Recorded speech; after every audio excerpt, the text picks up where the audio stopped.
When should you warm up? When should you stretch? When should you work out? When should you cool down? There's a lot of confusion about these topics, and that's what I'm here today to talk to you about, to hopefully help you clear some of the confusion that you might have as far as when to do what and the benefits of each. You should have a light 10-minute aerobic warm-up. You should have a light stretching period for about 5 minutes. You should have a 45 to 60-minute intense exercise period, and you should have some intense stretching after that, and you should have a proper cool down. That is the proper sequence. I want to talk to you a little bit about each and tell you the benefits of each category. Okay, there's different ways to do your general 10-minute light cardiovascular warm-up. You can jump rope, you can do good old-fashioned jumping jacks, you can do calisthenics, you can do kickboxing. I love kickboxing. When you do kickboxing, try to stay centered. Anytime you start to kick at an angle like this, it's a good activity, but you definitely run a risk of putting tension in the bad places in your knees. Some mild power walking. I love power walking. It's my personal favorite. I get on the treadmill in the morning in the manual mode, about 3.5 mile an hour for me. If you're shorter than 5'9", maybe 3.0. If you're taller, maybe 4.5, and just increase the speed by 0.1 mile an hour and have a power walk stride. Power walk stride feels awkward at first if you've never done before, but the 3 technique reminders would be stand tall, soldier posture, lean back, and long stride challenge with your legs, keeping your legs nice and stiff. That's pretty much the power walk stride techniques. 10 minutes of that is my favorite way to warm up. I do my goal setting, I clear my head, I do a little deep breathing while I'm doing that. The benefits of the 10-minute warm-up, whether you use the power walk or jumping jacks or jump rope, is that it warms your core body temperature up. You get a little bit more warm. You start to get blood flow, you start to clear your head, and you start to focus on the task at hand, and that is getting intense and exercising in a little bit. So the 10-minute warm-up is vitally important. It is the transition from being sleeping in the morning and getting into intense activity. It makes everything more safe. It's very important, especially as you get in your 30s, 40s, and 50s, and our body becomes a little bit more tight and a little bit dry, less lubricated. Do not skip the warm-up. It's very important. After the warm-up, whether you use the power walking technique that I suggested or the other ones, then it's time to do some light stretching, okay? And that would just be calisthenic type stretching that you used to do in PE class, arm circles, rotations, backwards, just some light stretching. Reach over across your body like this. Let your air out.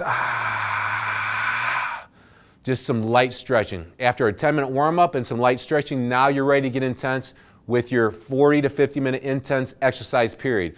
Whatever you want to choose. We love resistance training, using kettlebells, free weights, using functional movements. We like yoga, it's fantastic. We like sprints, interval cardio. Interval cardio is a great intense exercise.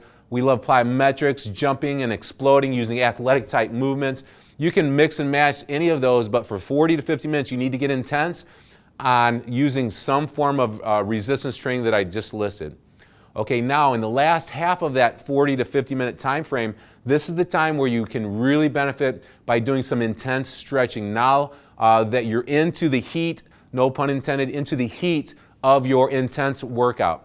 Okay, now, so whatever your focused muscle group is, let's say you just got done with an intense set of chest press and you just went to failure with your chest muscles, that would be a great time to stretch out your chest muscles after each intense set. Now we're talking the last half of your intense 50 minutes.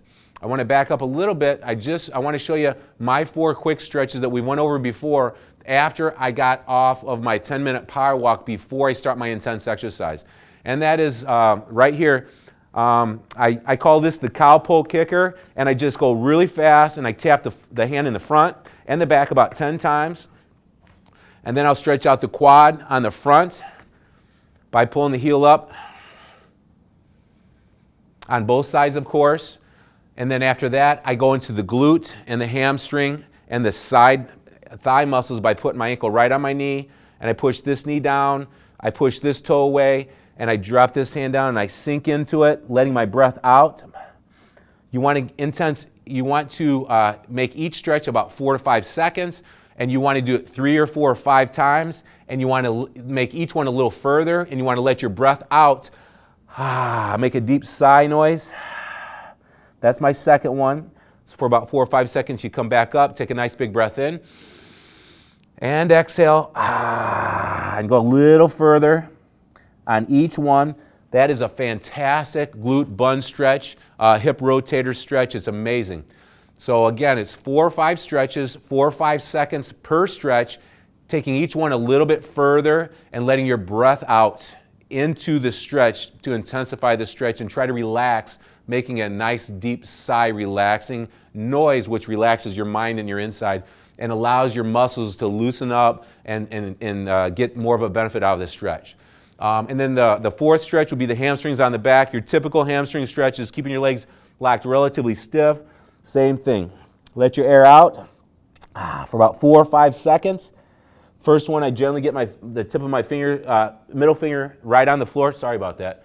And then the next one, I come back up, take a big breath in, and let it out. And then I'll get my ring finger tip on the floor for about 4 or 5 seconds, really relaxing into it. Then the next one, my pinky. And then the next one, I can usually get my knuckles. And then the fifth one that I really enjoy is getting the palms all the way down and make that the most intense one. So that is the light stretching that I like to do after my 10-minute warm-up. I'd like you to try it as well. Then we'll go forward to where I was before. In the middle of our intense 50-minute workout, now we're doing intense stretching. The technique that I just described on the general light stretching is the exact same. You get into the stretch for chest, which we just experimented with, which we were just talking about. We'd take a straight bar and we'd get our hands back behind the bar and we'd let our breath out and we'd come down into that stretch for 4 to 5 seconds and then come back out of it, relaxing in each stretch that's 4 to 5 seconds long, 4 to 5 stretches per body part. So right after, to recap the last half of the intense workout session, you're going to want to stretch each muscle group that you focus on for about 4 to 5 seconds, 4 to 5 repetitions, increasing the intensity of each one. So that is a fantastic strategy to know exactly the order of what to do: warm up, stretch, mild stretch, intense exercise, intense stretching, and then cool down. Now the benefits of intense stretching, the benefits of all these that we're talking about are that your body stays safe.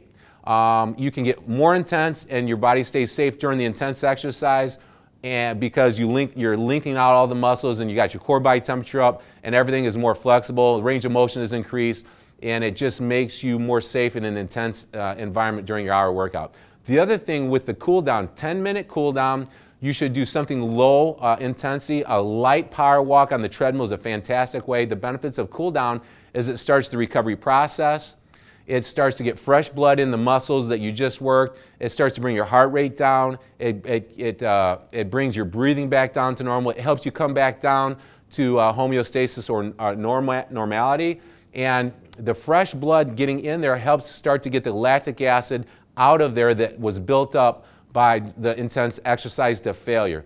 And also the fresh blood brings oxygen. It brings a lot of things, a lot of materials into that area to help the recovery process start immediately. Getting the lactic acid out and starting to repair the tiny micro tears that were caused. That's what you want during the intense exercise. So the cool down is vitally, vitally important. I know most of us are in a hurry, but it's so important in doing all those things that I just talked about and starting the recovery process, which is very, very important because you're tearing the muscles down during an intense workout, but this process of recovery that we just talked about is very important, and it starts recovering so that you can get to your next exercise session in a day or two fully recovered and then tear them down again.